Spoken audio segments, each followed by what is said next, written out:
برشا فلوس جديد تروعش خسيت الدنيا وتحسب تونس غير مجوعة تعوش دموع أكبر من الحاجة والنقص.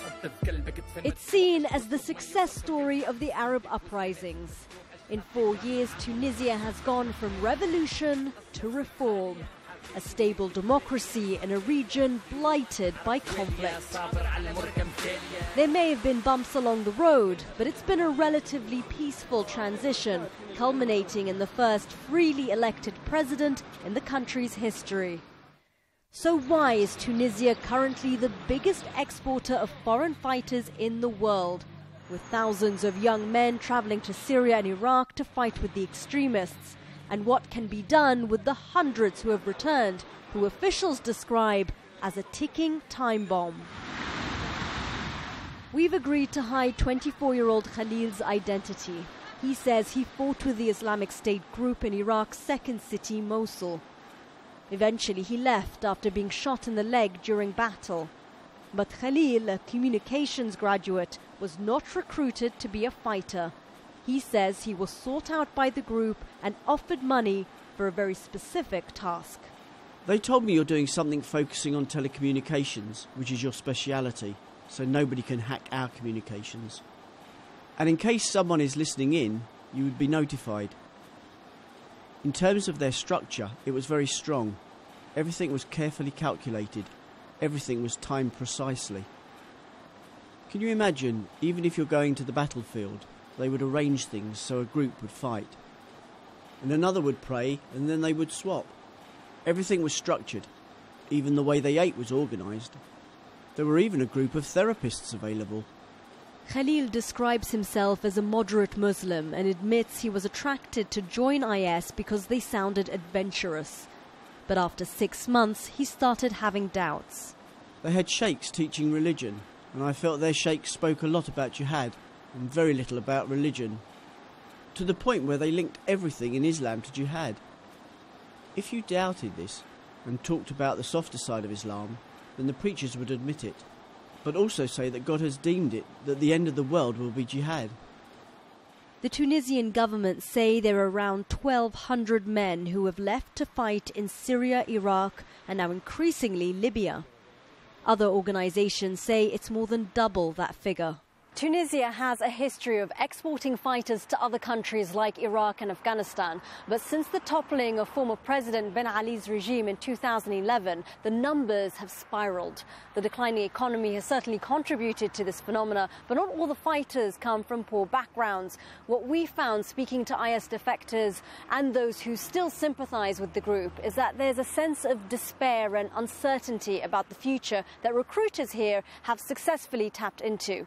The promise of excitement, being part of a cause that they convince you is worthy, and a feeling of belonging to a group that will take care of you are common reasons we've been hearing from fighters here and elsewhere for why they join jihadi groups.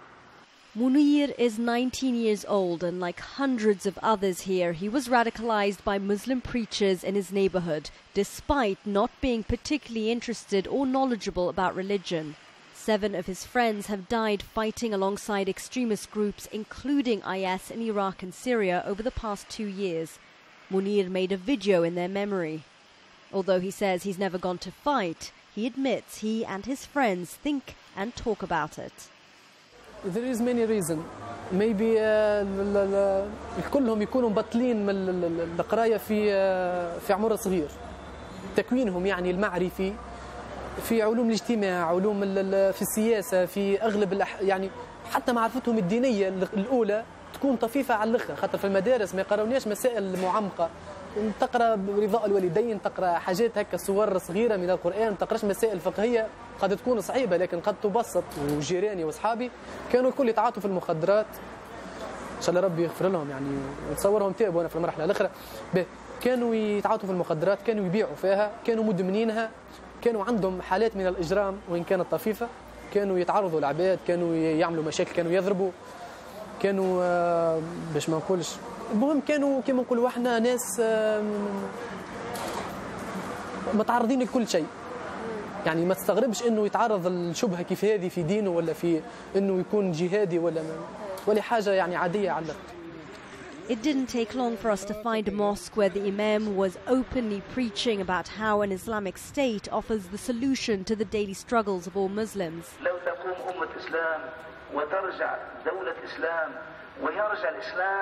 العزة نتاعو سترون أن الأرض ستتبدل والحياة ستتبدل.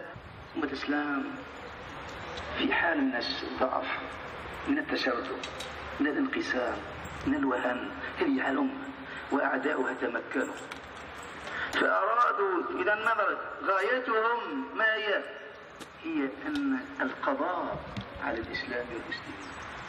Although they are operating less visibly now than in 2012, ultra-conservative or Salafi mosques and associations here actively recruit and traffic young men through a network of intermediaries that facilitate their entry into Syria and Iraq.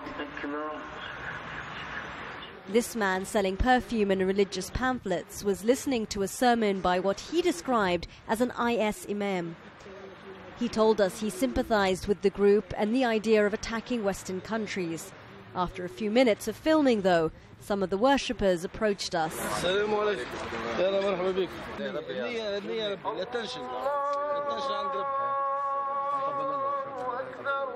will dominate the world. Moments later, plain-clothed police asked us to stop filming. Once the camera was off, they confiscated the man's CD player and told him to move on. Under the 23-year rule of former President Ben Ali, Islamist movements were persecuted, mosques shut down, and thousands imprisoned. Ben Ali enforced secularism, bringing mosques and imams under state control. Some Tunisians blame the moderate Islamist Ennahda government that took over after Ben Ali was ousted in 2011 for the spike in numbers of foreign fighters. They may not have agreed with the former president's crackdown, but are also weary of the influence hardliners within the Ennahda party are having on Tunisian society. It's inside the mosques where the majority of young men are radicalized and ultimately recruited. The authorities are now trying to replace the imams that encourage extremism, but it's a long process and one that poses a serious dilemma for the Tunisian government. How do they silence these preachers while holding true to the notion of freedom of speech, one of the central tenets of the revolution? Mohammed is the president of an organization that helps families find and bring back their loved ones who have gone to fight with extremist groups. He started the organization after negotiating the release of his disabled brother, who he says was brainwashed by Salafi preachers into joining a jihadi group in Syria. هنالك اختراق لوزارة الداخلية، هذا شيء أصبحت معروف في تونس. هنالك حد غض النظر إلى حد التواطؤ من بعض السلطات عندما نلقاو اللي نفس الأئمة يعتليوا الجوامع. هنا أين دور وزارة الشؤون الدينية؟ هنا دور وزارة الداخلية؟ أين هي السلطة حاليا؟ يعني في تونس أصبحنا نعترف اللي في أشخاص موجودين في السلطة وهم حرضوا وهم تواطؤوا وإلى يومنا الآن هم لم يحاسبوا. One imam taking matters into his own hands is Sheikh Farid Beji. He works with the government to identify extremist mosques and preachers. But it's a dangerous job. Extremists have tried to kill Sheikh Farid and he regularly receives death threats. Now he walks around with 2 armed bodyguards. For him, de-radicalization is possible by using the Quran to counter extremist ideology. But he admits it doesn't always work.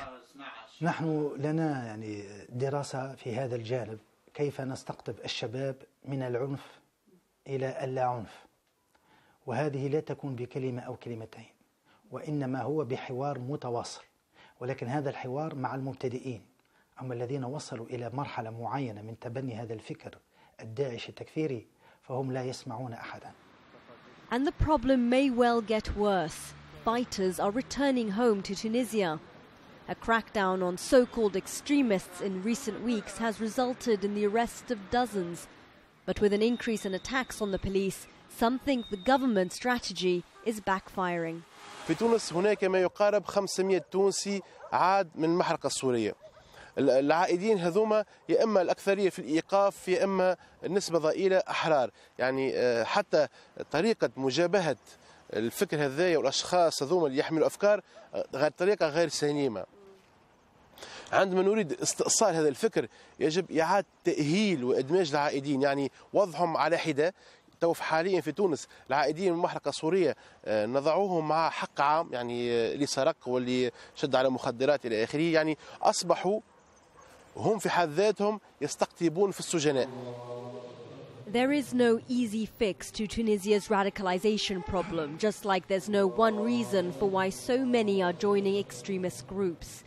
But what's happening today is sure to have repercussions in Tunisia and elsewhere for generations to come. Shireen Tadros, Sky News, Tunis.